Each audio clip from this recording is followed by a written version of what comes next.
institutions lead to poverty. How do you provide evidence for that kind of claim? This is really difficult task. To begin with, large many factors both affect what societal institutions you have and whether you get prosperity or not.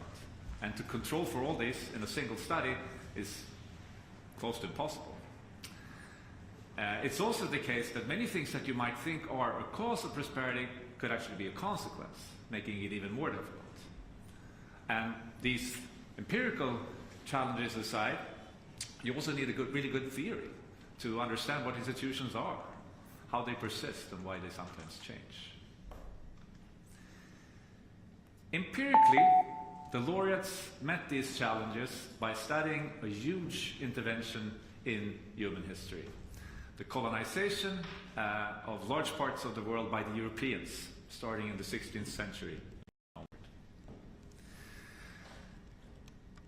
What they showed was that as a result of colonization, there were huge differences in economic and political institutions that arose in the colonized parts of the world, largely due to how many Europeans actually settled in the colonies. So the more settlers you had, the more you had to establish institutions that were good for investment. By very creatively using data on mortality rates of soldiers, bishops, sailors stationed in these colonies, the laureates were able to show that one of the things that largely impacted on how many settlers actually settled was the disease environment in the colonies. So the lower settler mortality, the more Europeans actually settled, and the more inclusive institutions they established for the benefit of the settlers. But the more deadlier diseases there were in the colonies, such as malaria or yellow fever, the fewer Europeans actually settled. And that meant that the Europeans either took over or established extractive institutions for the benefit of a narrow elite at the expense of the wider population. And this led then to this long-run effect on prosperity. Another thing the laureates showed was that as a result of colonization, there was a reversal of fortune. And this graph illustrates this reversal. So what you have here on the x-axis is a measure of prosperity before colonization, the year of 1500, it's urbanization rate. And on the y-axis, you have a measure of the same around the time when they did this study, that is the mid-1990s, GDP per capita. And what you can see here is that countries that were richer before colonization, to the right here, have now become relatively poorer, whereas countries that were poorer at the time of colonization have now become relatively richer.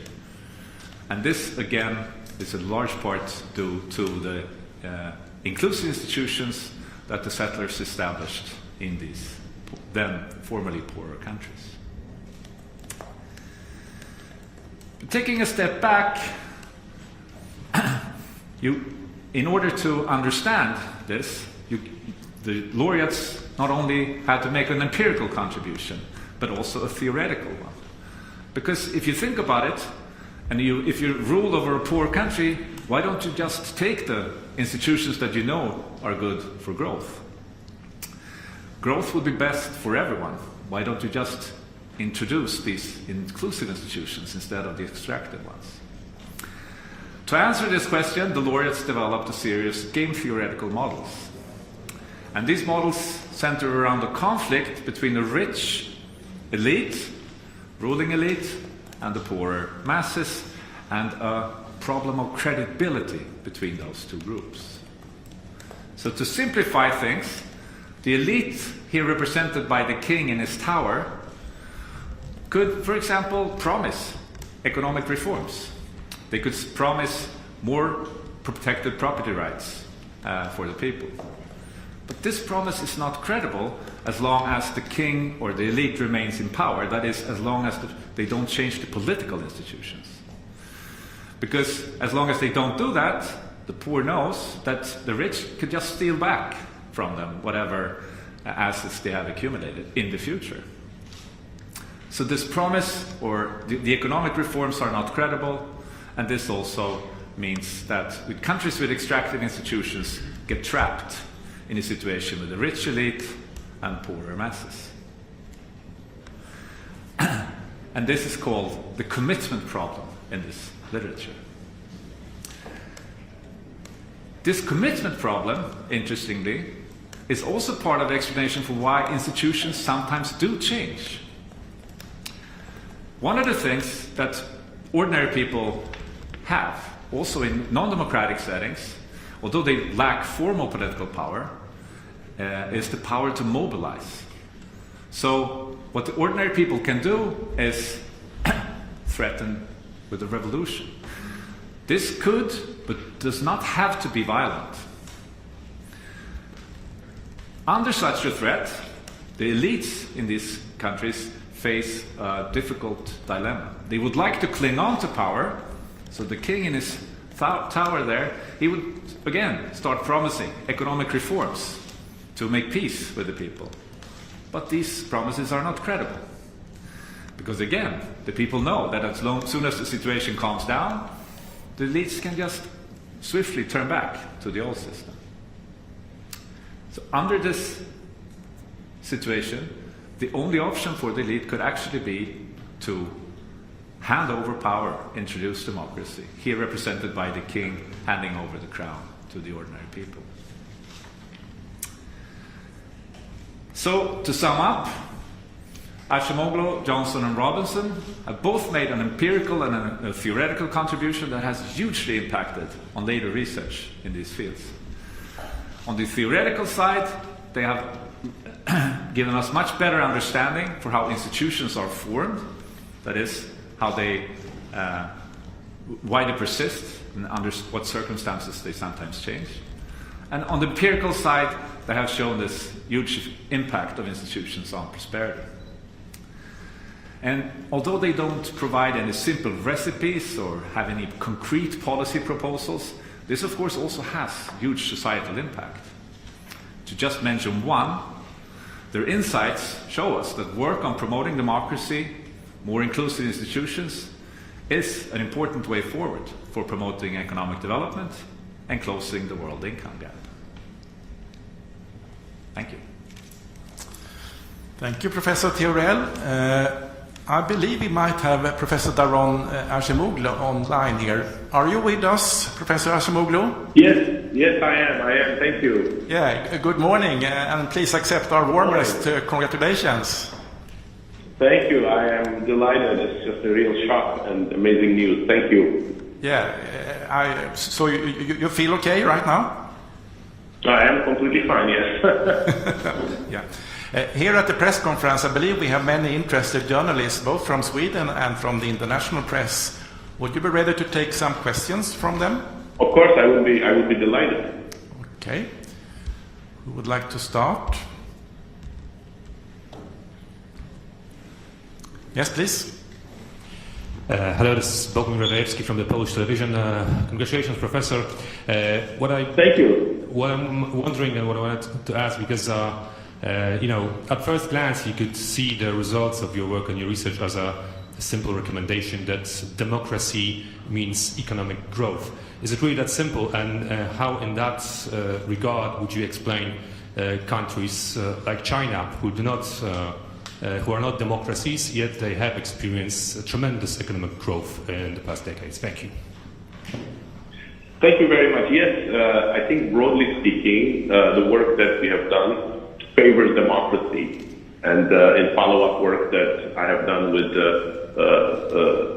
Pasqua Restrepo, Suresh Naidu, and James Robinson, we specifically look at the democracy problem as well and find that countries that democratize, starting from a non-democratic regime, do ultimately grow in about 8-9 years faster than non-democratic regimes, and it's a substantial gain. But democracy is not a panacea. Introducing democracy is very hard. When you introduce elections, that sometimes creates conflict, and in particular, in already polarized societies, elections can lead to short-lived outcomes that are sometimes not democratic in nature, in the sense that one party gains power and in an authoritarian way implements things. And there are pathways via which non-democratic countries can actually grow. This is something that James Robinson and I have emphasized a lot in our book, Why Nations Fail, what we call extractive growth. Countries can put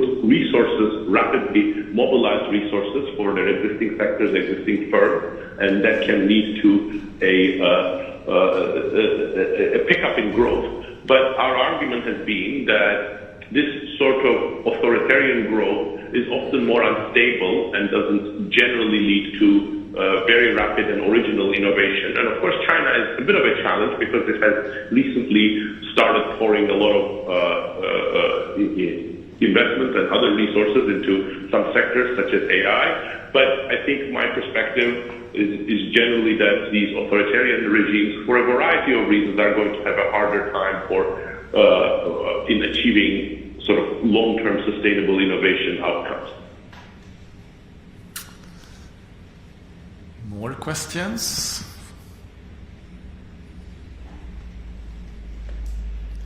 Maybe I can ask a question. What was your personal reaction when we reached you on phone? Oh, well, surprise and shock, but this is a real good coincidence in the sense that I'm in Athens right now, so it's not 5 o'clock in the morning for me. It's 1 hour ahead of your time, so it was easier to absorb than it might have been if I was in my usual place. Yeah. So you are in Athens now? Yes, I am in Athens, Greece, correct. Yes, please. Professor Ashimoglu, my name is Marcus Carlson-Boryu. I'm from the Swedish broadcaster TV4. I was just wondering if you could explain to a layperson very, very simply what your research is about and what you have achieved through your research. Well, I think the Nobel Committee gave a better summary than I can, but I think the most broad framing of some of the research that was cited there is we try to trace the roots of certain institutional trajectories to the colonial past. And rather than asking whether colonialism is good or bad, we note that different colonial strategies have led to different institutional patterns that have persisted over time, and then we trace those institutional choices that Europeans have made to a variety of factors, but quite importantly to these environments that determine whether Europeans settled, what types of colonization resources they brought in, and what kind of strategies they adopted. And those persistent effects led to a real institutional divergence throughout the last 500 years, and then we are able to trace out some of the consequences of these institutional historical outcomes. Yeah. Thanks very much for that. It's Marcus Carlson-Boryu again. I'm just wondering, your name has been in the mix quite a lot throughout recent years when it comes to the economics prize. Were you doubting that this prize would come? You never expect something like this. I think was it Napoleon who said, when you go into officer cadet school, you dream of becoming a general, but not a president or king. So, you dream of having a good career, but this is over and on top of that. So it's a great surprise and honor.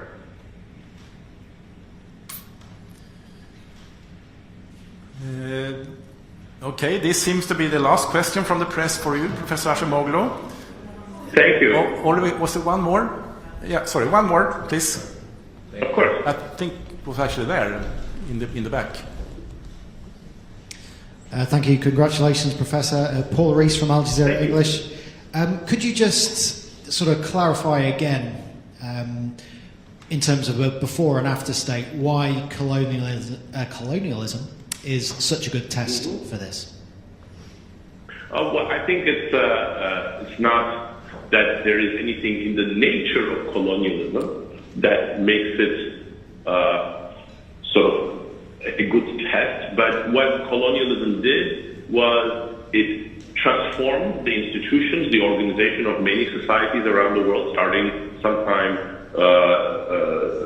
around 1500. And these were both different outcomes within the colonial world, and because they were so deeply affecting the organization of these societies, they had very persistent effects. So in some sense, to us, colonialism is interesting in and of itself. It's one of the most significant things, but it was also a natural experiment that divided the world into very different institutional trajectories.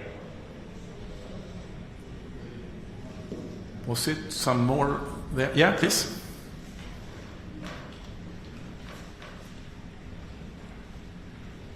Yes, hello. This is Carl-Johan von Seth from the Swedish daily Dagens Nyheter. Congratulations, Professor Osmoglu. Thank you. Can you comment on how you assess the current quality and current trajectory of institutions in the world, if you look at your current home country, the United States, or other countries in the world right now? Well, I mean, I think this is actually another topic that I am researching, and it's fascinating but worrying. If you look at data that international organizations such as Freedom House, VDEM, or others collect, they see that institutions everywhere, including in the United States, including some European countries, and in many parts of the emerging world, are getting weaker and weaker. If you look at data from surveys that ask people their views about authoritarianism, dictatorship, democracy, and so on, you see that that support for democracy among the population is at an all-time low. So that suggests that despite the potential for democracy to spearhead rapid growth and consensus around difficult choices, we are not probably achieving that full potential. And in fact, my evidence also suggests that democracies particularly underperform when the population thinks that they underdeliver. They don't rise up to their promises in terms of providing good governance, control corruption, limit inequality, create shared poverty, shared prosperity, and so on. So I think this is a time when democracies are going through a rough patch, and it is, in some sense, quite crucial that they reclaim the high ground of better governance, cleaner governance, and delivering sort of the promise of democracy to a broad range of people. Thank you. No, I don't see any more questions. Again, thank you very much, Professor Osmoglu, and again, our warmest congratulations. We look forward to see you here in Stockholm in December for the Nobel Prize ceremony. Thank you very much. I am looking forward to that as well. Thank you. Yeah. Bye-bye. Bye-bye. Okay, so let's move on. If there are questions about the prize in economic sciences or the research involved to the committee, and again, you can ask questions in Swedish or in English. Please.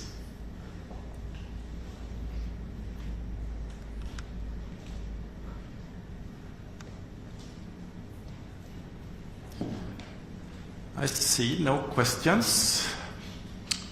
So then we end here. Thank you for attending, and look forward to see you then when we have press conferences in December with the laureates present here.